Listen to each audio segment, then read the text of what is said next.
화요일 새벽기도회에 잘 오셨습니다. 오늘 우리에게 주시는 하나님의 말씀은 신약성경 요한일서 2장 1절부터 11절까지의 말씀입니다. 요한일서 2장 1절부터 11절까지의 말씀을 봉독하도록 하겠습니다. 나의 자녀들아, 내가 이것을 너희에게 쓰면 너희로 죄를 범하지 않게 하려 함이라. 만일 누가 죄를 범하여도 아버지 앞에서 우리에게 대언자가 있으니 곧 의로우신 예수 그리스도시라. 그는 우리 죄를 위한 화목제물이니 우리만 위할 뿐 아니요 온 세상의 죄를 위하심이라. 우리가 그의 계명을 지키면 이로써 우리가 그를 아는 줄로 알 것이요 그를 아노라 하고 그의 계명을 지키지 아니하는 자는 거짓말하는 자요 진리가 그 속에 있지 아니하되 누구든지 그의 말씀을 지키는 자는 하나님의 사랑이 참으로 그 속에서 온전하게 되었나니 이로써 우리가 그의 안에 있는 줄을 아노라.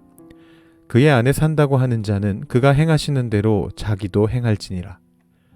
사랑하는 자들아, 내가 새 계명을 너희에게 쓰는 것이 아니라 너희가 처음부터 가진 옛 계명이니 이 옛 계명은 너희가 들은 바 말씀이거니와 다시 내가 너희에게 새 계명을 쓰노니 그에게와 너희에게도 참된 것이라.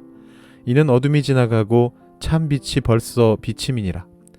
빛 가운데 있다 하면서 그 형제를 미워하는 자는 지금까지 어둠에 있는 자요 그의 형제를 사랑하는 자는 빛 가운데 거하여 자기 속에 거리낌이 없으나 그의 형제를 미워하는 자는 어둠에 있고 또 어둠에 행하며 갈 곳을 알지 못하나니 이는 그 어둠이 그의 눈을 멀게 하였음이라.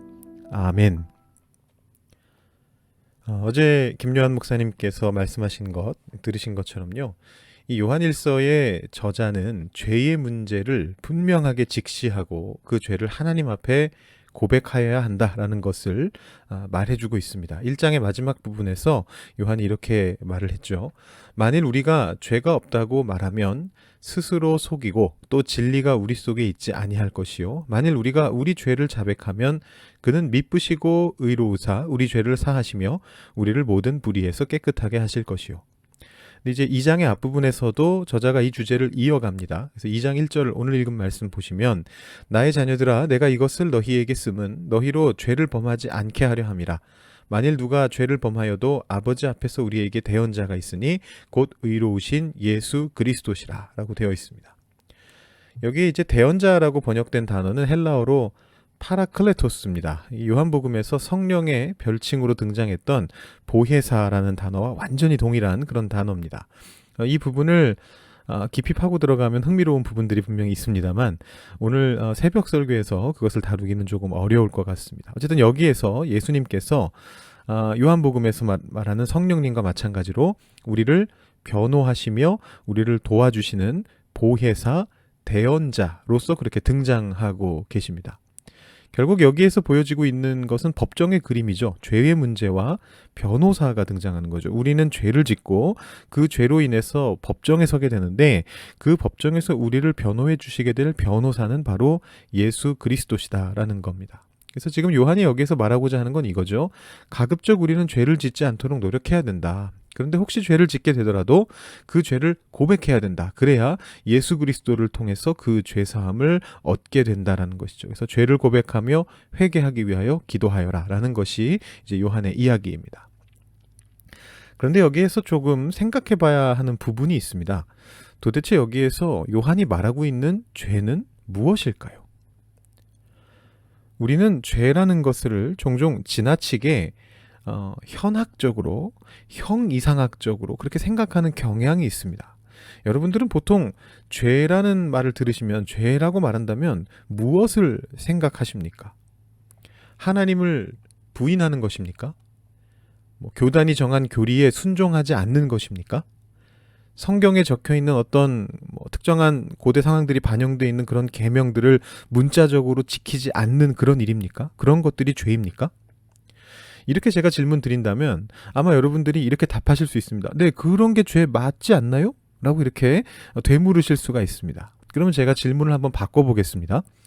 여러분들이 주로 짓는 죄는 무엇입니까? 여러분들이 일상을 살면서 여러분들의 삶 속에서 주로 짓는 죄들은 어떤 종류의 죄들입니까? 그때도 여러분들 혹시 형이상학적인 그런 죄를 지으시나요? 어제 하루를 사시면서 혹시 하나님을 모독하신 적이 있습니까? 여러분 지난 1년을 되돌아보시면서 살아가면서 여러분 교리를 따르지 않으신 적이 있습니까? 우리는 사실 대부분의 교리를 알지도 못합니다. 알지도 못하는데 어떻게 그것을 따르고 따르지 않고 할 수 있겠습니까? 우리들이 보통 짓는 죄는요, 교리적인 죄가 아니고요, 형이상학적인 철학적인 죄가 아닙니다. 이런 것을 우리가 보통 짓습니다. 거짓말, 질투, 교만, 미움, 나쁜 말을 하는 것, 남의 뒷얘기를 하는 것, 화내는 것, 부모를 거역하는 것, 거룩한 척하는 외식, 교회 안에서 또는 세상 속에서 당파를 짓는 것, 음란함, 불의를 보고 가만히 있는 것, 탐욕, 원수를 용서하지 않는 것, 불쌍한 사람을 불쌍히 여기지 않는 무정한 마음. 조금 뜨끔하신 분들도 계시지 않을까라는 생각이 듭니다. 사실은 우리 모두가 그랬을 것 같습니다. 제가 지금 여러분들께 말씀드린 이 죄악의 목록들은 성경 속에서 특히 신약 성경에서 가져온 것들입니다. 이들 대부분을 우리는 늘상 한두 번씩은 범하면서 그렇게 살아가고 있습니다. 우리가 짓는 죄들은 이런 종류의 것들입니다. 요한일서의 저자는 이러한 우리들의 죄악들을 요약해서 한 가지 개념으로 설명하고 있습니다. 크리스천들은 하나님의 사랑을 가지고 하나님을 본받아서 이웃들을 사랑하면서 살아야 되는데 그렇게 살지 않는 것이 바로 죄다라고 이렇게 말하고 있는 것이죠. 앞에서 이렇게 나열했던 대부분의 죄악들은요, 나 혼자 살면서 짓는 죄가 아니고요, 남들과의 관계 속에서 짓는 죄악들입니다. 그 관계 안에 하나님의 사랑을 가지고 살아가지 못하는 것, 바로 그것이 죄다라는 것입니다. 물론 교리적인 죄도 있습니다. 없지 않죠. 있습니다. 이 요한이 상대하고 있는 이 요한일서 안에 있는 그 어떤 반대자들, 대적자들은 사실은 교리적인 죄도 같이 짓고 있던 그런 사람들이었습니다. 근데 이 부분은 내일 말씀에서 좀 더 자세하게 나오기 때문에 제가 내일 다시 한번 좀 더 깊이 다뤄보도록 하겠습니다. 오늘 말씀에 집중해서 본다면 요한은 분명히 오늘 말씀을 시작하면서 2장 앞부분에서 2절에서 예수님께서 우리 죄를 위하신 화목제물이다라는 신약 성경에 자주 등장하는 그 초대교회의 어떤 선언으로부터 시작을 합니다. 그런데 그 바울 서신과 같은 이 요한 서신이 아닌 다른 곳에서는 잘 나타나지 않는 표현을 거기 덧붙이고 있습니다. 우리만 위할 뿐이 아니고 온 세상의 죄를 위하심이다라는 말을 굳이 덧붙이고 있습니다. 예수님이 우리 죄를 위하신 화목제물인데 여기서 말하는 우리는 지금 믿고 있는 나만이 아니고 온 세상을 포함하고 있다라는 말을 굳이 그 설명을 덧붙이고 있다라는 말씀입니다. 여기에서 이미 이 요한이 나 혼자의 죄가 아니고 세상의 죄에 대해서, 즉 관계 속에서의 죄에 대해서 관심을 가지고 있다는 사실이 드러나고 있습니다. 이어지는 말씀 속에도 그런 관심이 계속 나타납니다. 3절부터 5절까지 요한은 뭐라고 얘기하느냐 하면 하나님의 계명을 지켜야 된다. 지키지 않으면 진리가 그 속에 있지 않다라고 말을 하는데, 그러면서도 그 진리가 단순히 어떤 현학적인, 철학적인, 문자적인 그런 진리가 아니라는 것을 알려주기 위해서 거기에 뭐라고 덧붙이느냐 하면 하나님의 말씀을 지키는 자는 하나님의 사랑이 그 속에서 온전하게 되었다라고 그렇게 선언하고 있습니다. 지금 두 개를 대조시키고 있는 거잖아요. 하나님 계명을 지키지 않으면 진리가 그 속에 없다. 그런데 하나님의 말씀을 지키면 하나님의 사랑이 그 속에 있다라고 그렇게 이야기합니다. 그러니까 여기서 지금 요한이 말하고 있는 진리는 어떤 교리나 무슨 구체적인 계명이나 어떤 문구나 이런 것이 아니고 하나님의 사랑인 것입니다. 진리가 곧 사랑인 것이죠. 7절에 보시면 요한이 이 사랑하는 자들아라는 그 요한서신 특유의 표현을 사용하거든요. 그 표현을 사용하면서 자신도 또한 이 주님의 명령을 따라 사랑을 베푸는 존재라는 것을 분명하게 선언합니다. 나도 너희를 사랑한다. 이 사랑하는 자들아라는 말 속에 그게 들어있는 거죠. 그러면서 요한복음을 연상시키는 새 계명이라는 표현을 사용합니다. 내가 새 계명을 너희에게 쓰는 것이 아니라 너희가 처음부터 가진 옛 계명이니 이 옛 계명은 너희가 들은 바 말씀이거니와 다시 내가 너희에게 새 계명을 쓰노니 그에게와 너희에게도 참된 것이라. 요한복음에서 예수님께서 새 계명을 너희에게 주노라라고 말씀하시면서 하셨던 내용은 서로 사랑하라라는 그런 말씀이었습니다. 요한일서의 저자가 그것을 자신의 공동체에게 다시 상기시키는 겁니다. 예수님이 그의 제자들에게 말씀하셨던 당시의 세 계명을 너희도 말씀에서 들어서 이미 알고 있지 않느냐. 그것은 너희 입장에서는 이미 가진 옛 계명이지만 예수님 시대로부터 지나왔으니까 이제는 옛 계명이 되었지만 그럼에도 불구하고 그것을 여전히 새 계명인 것처럼 들으라라는 것입니다. 그래서 8절 이하에서 이 새 계명을 다시 한번 이야기합니다. 그게 뭡니까? 9절부터 11절에 나옵니다. 형제를 사랑하라는 것입니다. 형제를 사랑하는 자는 빛 가운데 거하는 자고 자신이 빛 가운데 있다고 말하면서도 형제를 미워하는 사람은 실제로는 빛 가운데 있는 게 아니고 어둠 가운데 있는 것이다 라는 그 말씀을 전하고 있는 것입니다. 요한일서를 읽으면서 우리가 다시 생각해 봐야 하는 것이 바로 이 지점에 있습니다. 매일 성경에서 요한일서를 이 크리스마스 직전에 읽도록 지정한 까닭도 아마 여기 있지 않나 그런 생각을 해보게 됩니다.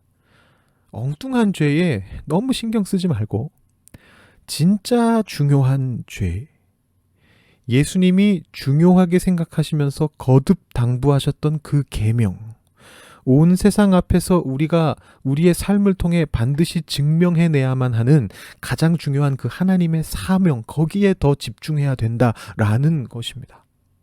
그것은 바로 하나님의 사랑을 이루어내는 것입니다. 우리의 이웃에게 그 사랑을 전달하는 것입니다. 그 사랑을 통해서 이웃 사람들에게 빛을 전하는 것입니다. 제가 주일 설교에서 말씀드린 것처럼 우리가 주님의 그 빛을 가지고 그 구원의 기쁨을 그들에게 전달하는 것입니다. 그것을 통해서 우리가 그들을 사랑하고 있다는 것을 보여줘야 된다는 것입니다.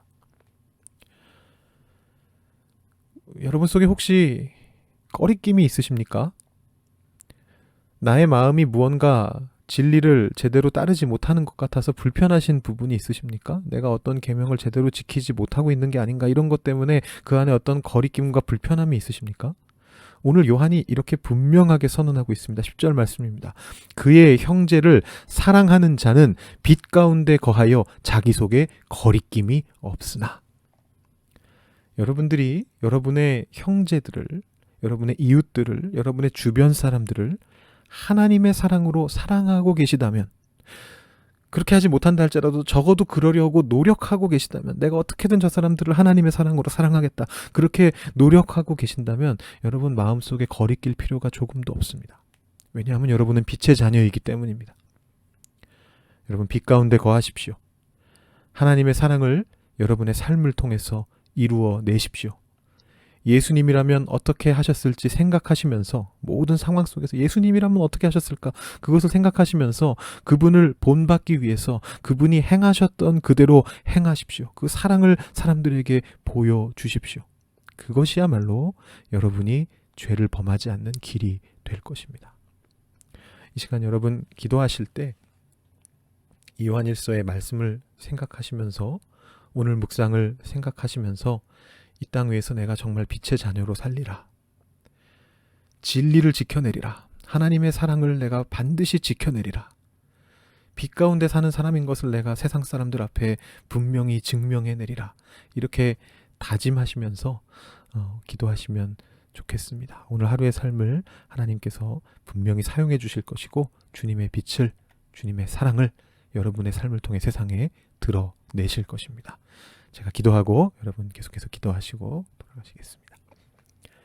하나님 아버지 감사합니다. 오늘 요한일서 2장 앞부분의 말씀을 보면서 우리가 지켜내야 될 진리가 무엇인지, 우리가 지켜내야 될 하나님의 계명이 무엇인지, 우리가 지켜내야 될 우리의 삶이 어떤 것인지 다시 한번 확인할 수 있도록 인도해 주시니 감사합니다. 우리가 짓고 있는 우리의 죄악들을 다시 한번 돌아봅니다. 사랑하라 말씀하신 그 예수님의 명령, 요한의 명령을 우리가 따르지 못하고 있을 때가 얼마나 많은지를 다시 한번 돌아봅니다. 사랑의 마음이 아닌 질투의 마음으로, 미움의 마음으로 다른 사람들에 대하여 나쁜 말을 하기도 하고 뒷얘기를 하기도 하고 화를 내기도 하고 불의를 보면서도 그냥 가만히 있기도 하고 원수를 용서하지 않기도 하고 불쌍한 사람을 불쌍히 여기지 않는 그런 마음을 가졌던 우리의 모습들을 주님 앞에 고백하며 회개합니다. 하나님, 우리의 이 교만한 마음들, 잘못된 마음들을 우리 마음속에서 제거해 주시고 주님의 사랑으로 다시금 넘쳐날 수 있도록 주님 우리와 함께하여 주시옵소서.